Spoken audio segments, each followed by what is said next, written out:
this is Mike Pritchard and my senior Father Harry Schlitt from God Squad, and we're here for Padre and Pritch.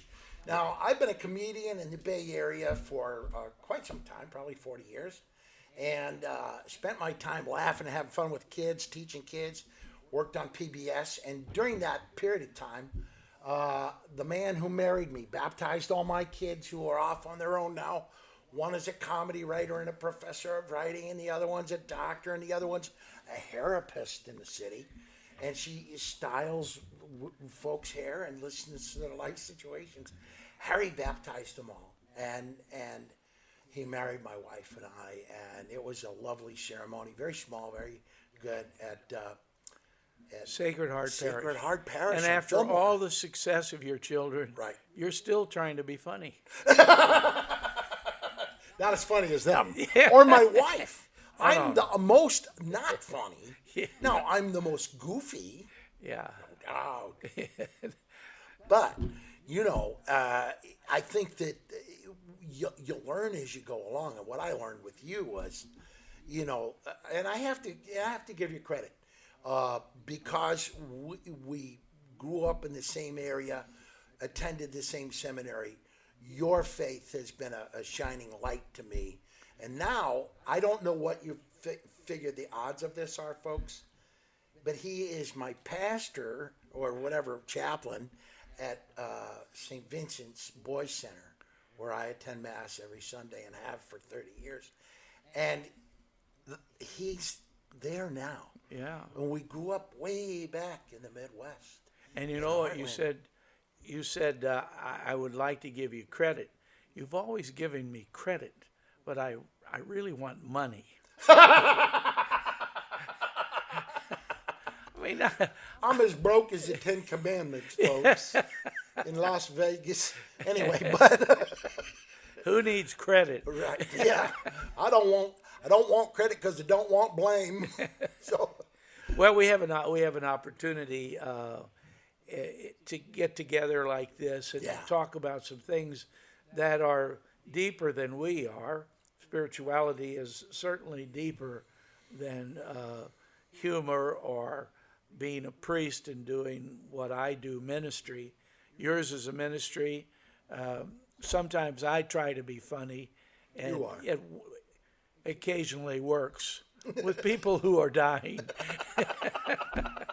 Because they have something in common. Oh, he's dying too. Yeah. Oh, we all are. Anyway, the last time I looked, mortality among human beings was about 100%. Yeah. Really. So, you know, should I write that down? No. Is that something you learned at College of North America? We got to do the best what we can while we're here, because as I say oftentimes at funerals, you know, death is a wake-up call from God for the rest of us to get it together, or to take note of ourselves. Right. When I start a funeral, sometimes I say, folks, this is about so-and-so. It's not about what I do here on the altar. It's not about whether you're going to sing or read or make a prayer or how you felt about so-and-so, but it's all about that person. So let's just concentrate on that person. Right. Because, you know, I've had several funerals of priests, and the most critical audience you can have is a bunch of priests sitting out there going, what's he going to say about him, you know? Yeah. He was a jerk. Yeah. And then you kind of sanctify him. Yeah. During your own... you build him up so they can... No, but the point is that it's about that person, and that's why you're there. Good, bad, or indifferent, and all those jokes about the Irish brothers and all. Yeah.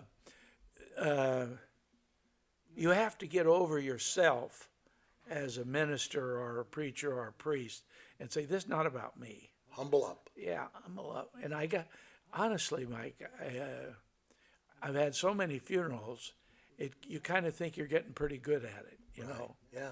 And then all of a sudden, the next one comes and somebody breaks down, and you see just how close, or you see the children. This last funeral, there was, the man was fairly young. He had a daughter who was 8 months pregnant. So he's not going to see his first grandchild. He has a son who's getting married in October. He's not going to see the wedding of he had 2 sons, this son. I mean, just to think, you pass away raising kids and you miss those 2 events in your life. And he worked hard. All of his life? Just for that family, to make sure they had things and an education, etc. But what I don't know. But you've been a mud, water, and rice priest a long time. You have buried them. Is that a Vietnam? You have buried them. You have baptized them, and you have watched them get married, and the rice is thrown.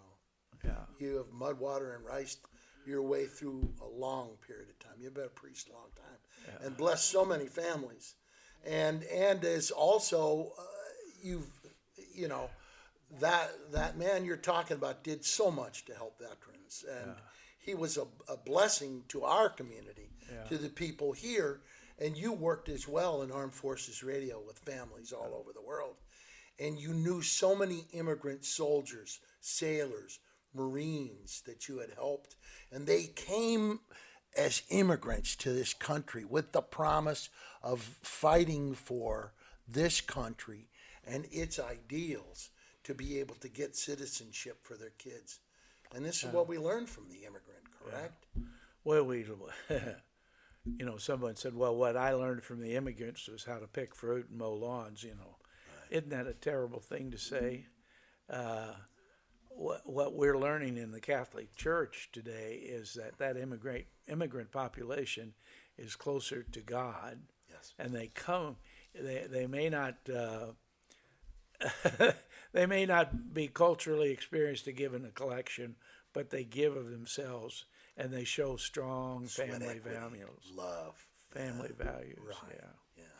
What does that guy say with the sacraments in the church? He said the priest threw water on him, and they called it baptism.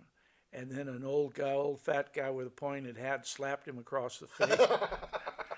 They call that confirmation. Then, as he got a little older, he was told he had to come in and confess all his sins. And if that wasn't bad enough, he said, when I die, they're going to throw dirt on me. Put me in the ground. Well, wow. There's a summation of Catholicism. Anyway. But you think back about how funny it is, the journey of life for 'cause I'm from immigrants. You're Wait, from I forgot the last sacrament. Oh. Then he says, I get married and I'm stuck with this woman for the rest of my Honey, he was I wasn't Mary talking- Jo. No, Mary Jo. He wasn't talking about you. Believe me, Mary Jo. You've earned your lot in life. Wow. Well, I cut you off. You were talking about something immigration. Just about, I think one of the big, because now you're going to be blessing young people around you who are going to be given an opportunity to have a home around you with Catholic Charities to help. Yeah. And these are young women, immigrants. Trying to find a home, trying to find their relatives. So they're going. It's like a stopover place until they can be placed with relatives or find their original families. So Catholic Charities is hoping for this grant from the government that will help financially. And Really important. If they get that, then they'll do a great service. Right. But it's young girls of color, brown especially, who we saw these terrible pictures of these kids in concentration camps. Concentration meaning a word where they can't Closely. get out. Yeah, And in and the don't middle know of where COVID. and don't know where they are, Right. or who they're going to see next. Not intended to say concentration camp, but concentrated in a small area. Right. What do you think is the benefit to just have some respite and rest from a weary world like that when you're Yeah, and a part of it will be they'll have some instruction, and they'll have good food, and they'll have people who love them, right, and not people who are looking to place them, in odd spots. right, But to place them with people, at least from their own village or someone that they will know. right, And that's so important. Jeremiah the prophet here says, I abandoned my house, cast off from my heritage. The beloved of my soul I deliver into the hand of her foes.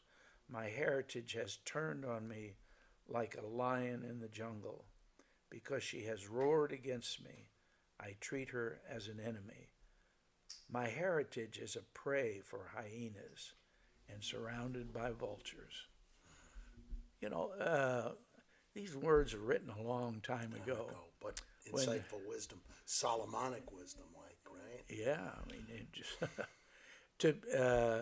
and you and I don't know this because of we come from families where they loved us, or They did. at least they loved me. I don't know you. Your mother told me about home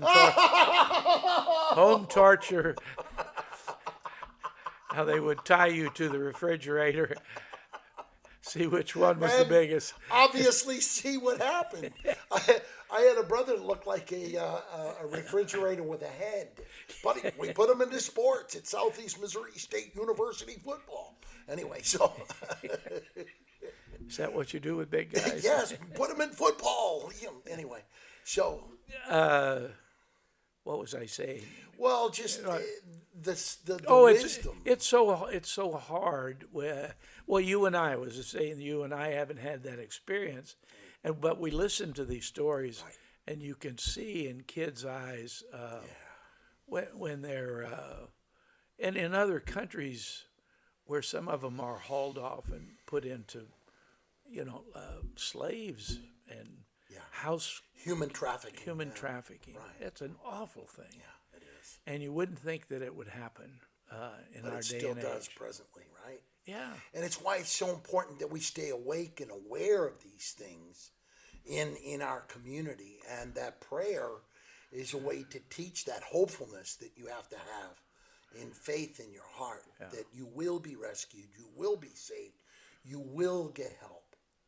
And why is it so important for us to teach that to the community at large? Because where we live, and it's privileged and it's wealthy, and we it's really incumbent on us as people with this strong sense of we've listened to the sorrows. We've listened. Well, I say when fear comes, when it knocks, knock, knock, knock. Right. Fear knocks, and faith answers. Fears can go away.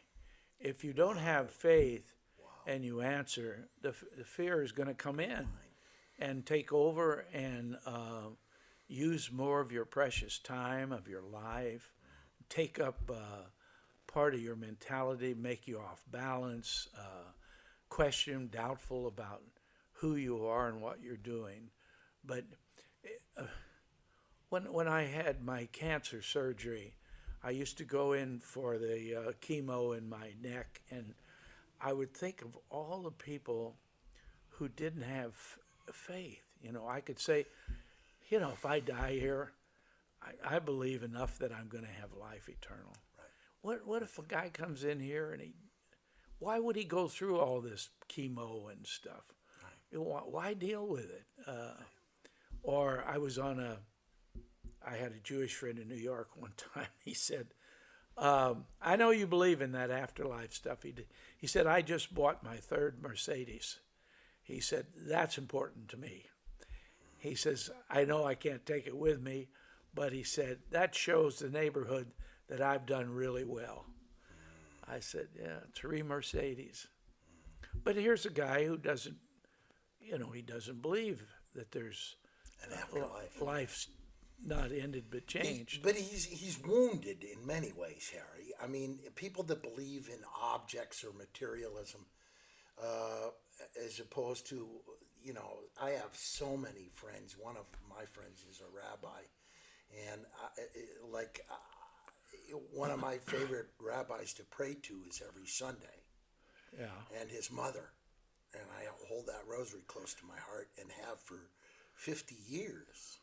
And I feel that presence, and I think that if we have that sense of faith in us, and we're connected to that, the world, the big cartoon show, the simulator of all this wealth and stuff out there is really non-existent to us. And that's why I love that line by the kid who taught me. I said, really, I said, it's important, not little kid. I said, don't overstand people, understand people. And this little boy goes, yeah, but Mr. Mike, don't you think understanding is just as important? Understanding ourselves and others? And I went, wow. Yeah. Never heard that word before. And it was a 4th or 5th grade kid, and I was like overwhelmed, and I thought, understanding. I went home with that thinking, this is how you and I think, and most people of faith live, with an understanding. We're promised. Is that word in the dictionary? No. Yeah, I didn't think so. No. And which is so remarkable. It's another Pritchard. Pritchardism. No, it's Pritchism. another. We have a lot of Pritchisms. Well, I like words that the kids make up. One of them I like was when I told him, I said, try to be optimistic. You're stoic belief and optimism. And the kid goes, yeah, well, we're millennials, Mr. Pritchard. We live in a constant state of anticipation. Anticipation? How do we build hope in anticipation? Right? How's that going to work? It's like you can't light the fire in somebody. And I say, anticipation. Everything bad's going to happen to us. And, ironically, right now, with COVID, with the fires, with the climate change, there's a whole generation of young people out there that haven't felt that spiritual connectivity that we're talking to now. Yeah, you don't remember this, but I'll remind you, and then you can remind me. When we were in Denver, when the Holy Father came to visit that World Youth Day, we were sleeping in the field. Yeah. These different pilgrims were coming by from different states and places in the world, and about 4 or 5 of them, you could tell from their accent, and they were from New Jersey. New Jersey. Yeah, New Jersey. New Hey, Jersey. Jersey. I know that I one. said, Mike, say something in New Jersey. And you know what you said? No. Who is the guy who's... Rodney Dangerfield? No. The guy whose wife mutated him. Bonanzo, or what was that guy's name? Bonafusco? Or... Joey Buttafuoco. I'm the winner of the Joey Buttafuoco lookalike contest. Yeah. Say something in New Jerseyese. Buttafuoco. Hey, Buttafuoco. Hey, remember me, Joey Buttafuoco? He's from New Jersey, Long Island. You remember him? Mary Jo was his wife. Wait, that's my wife's name. Anyway, Joey Buttafuoco. Right. Well, it was just to take off on these names that the kids could come up with that don't make the dictionary, but they make your memory. Oh man, to me, I think of a solutioneer. A kid said solutioneer. We all need more solutioneers. And then I learned one up in Idaho. One of the kids was up and he says, we've got to tell some folks up here, because this is potato country, not to be hater taters and raise hater tots. And I was on the Nez Perce reservation and working with all the kids. And then I went up to one of the... Who's Nez Perce? Nez Perce is a Native American tribe. Nez Perce, Oh, yeah. Start N-E-Z? Or? N-E-Z, yeah. And Chief Joseph, I will fight no more forever. And I think that what I've learned from being on reservations with the Native kids is an intense spiritual nature to their love of nature. And I remember I went to Mass up there in Orofino. And, I'm not making this up, Harry, I swear. You don't need to swear to me. Well, you're from Cape Girardeau. I figured you'd understand my Well, thought. I've heard your confession here before, But but I don't want to do it on our Padre Pritch Padre show. Pritch show. But what was amazing was there was a high school and a prison close to each other right there in Orofino, and they had the nickname of the asylum there was the State Forensics Asylum, and the name of the kids, because many of the parents worked in Orofino at the asylum and the prison, and some at the high school. The name of their mascot was the Maniacs, and it had Maniac. you couldn't do that. You couldn't do that here in California, Harry. That would not be accepted. The Orofino Maniacs. That was the. And they gave me a T-shirt when I spoke at the school. But I think that we all look for that. What is politically correct, and we must not assume things in evidence about people's lives. Just try and connect to them on that human level without. I think Mother Teresa's line is, if you judge people, you'll never have time to learn to love them, right? And when I was at the cathedral in San Francisco when Mother Teresa spoke, she said, a lot of you are here tonight to listen to me talking about my children starving to death in Ethiopia and India, but they are dying, loved in their mother's arms. And some of your children are sitting home tonight, surrounded by objects you've purchased for them, and they're dying of malnutrition of the spirit. That's the perspective that comes from the spiritual, right?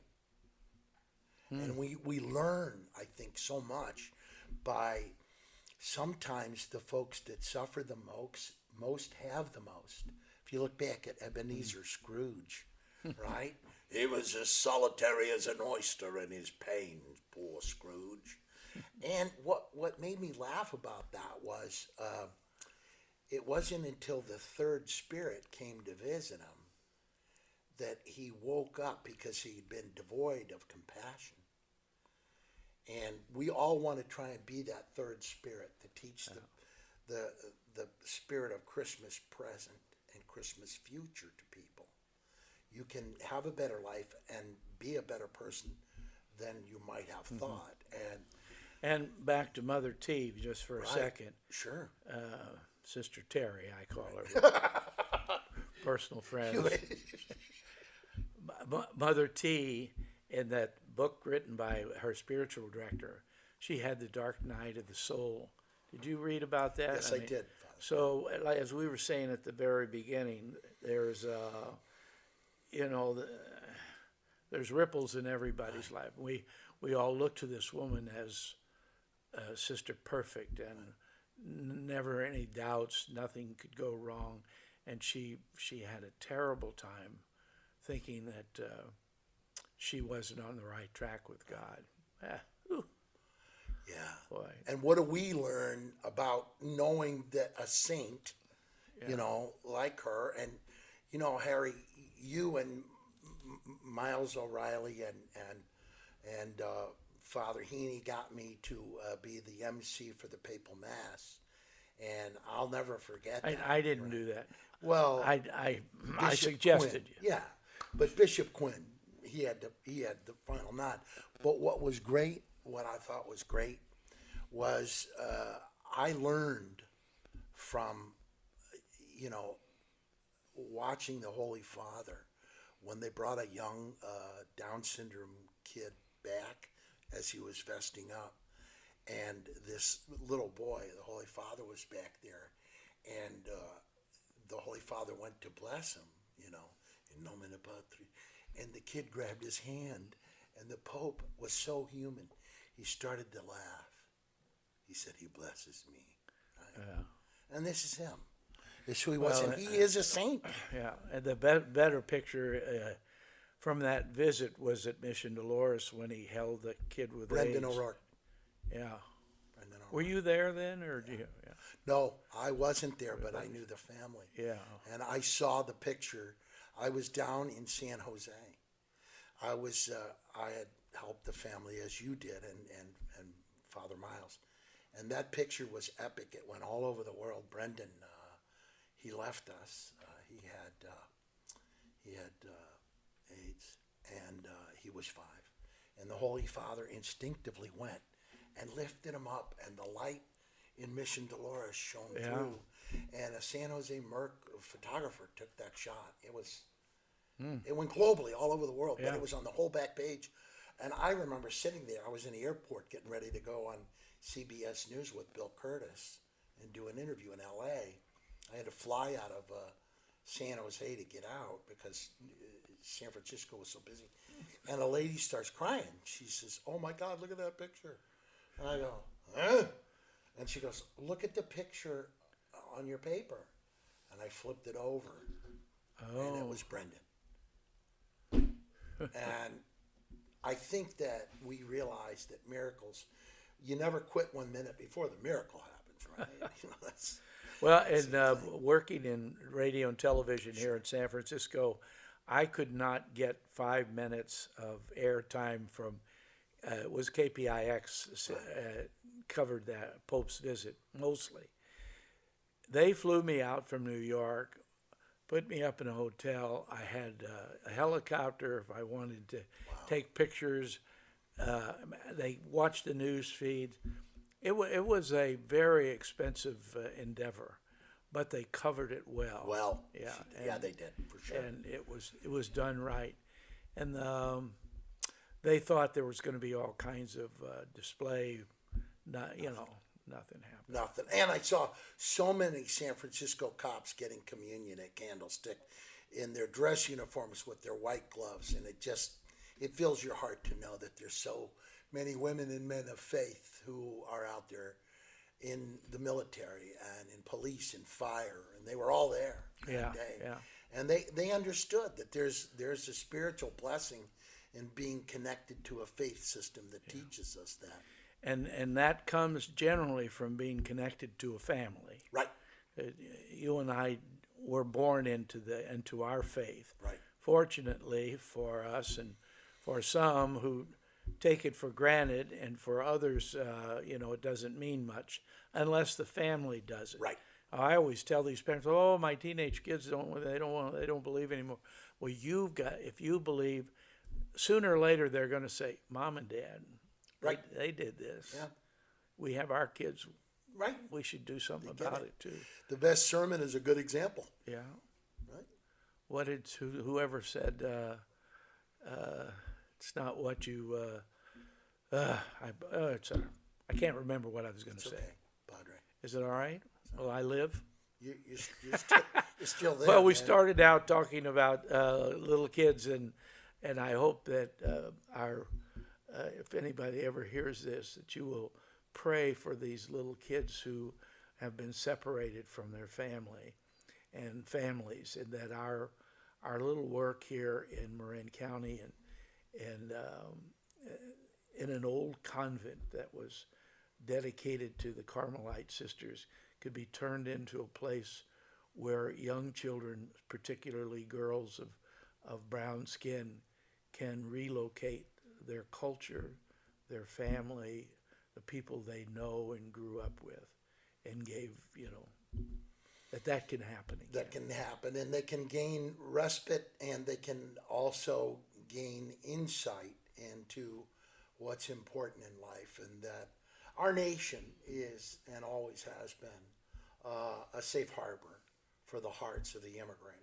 As a grandson of immigrants, I know that. And what I was going to say is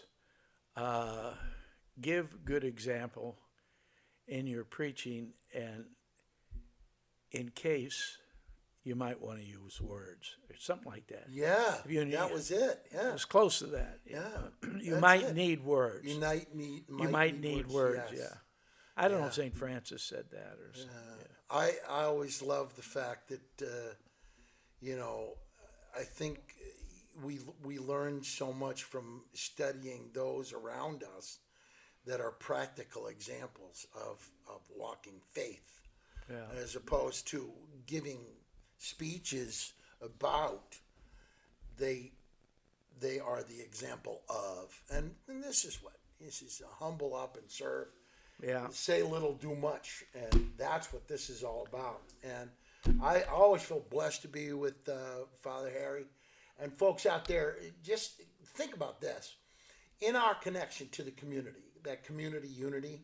There's so many people who are all around you. Some lonely, some isolated, some suffering, some hungry, some thirsty. And if you just notice them sometimes, just notice, right? And do what you can to alleviate their day from that suffering, you're at your best at what you're supposed to do. And it blesses us always, in every way. Right? Thanks, Mike. Thank you all for listening. I hope we'll be back sometime for more. Padre.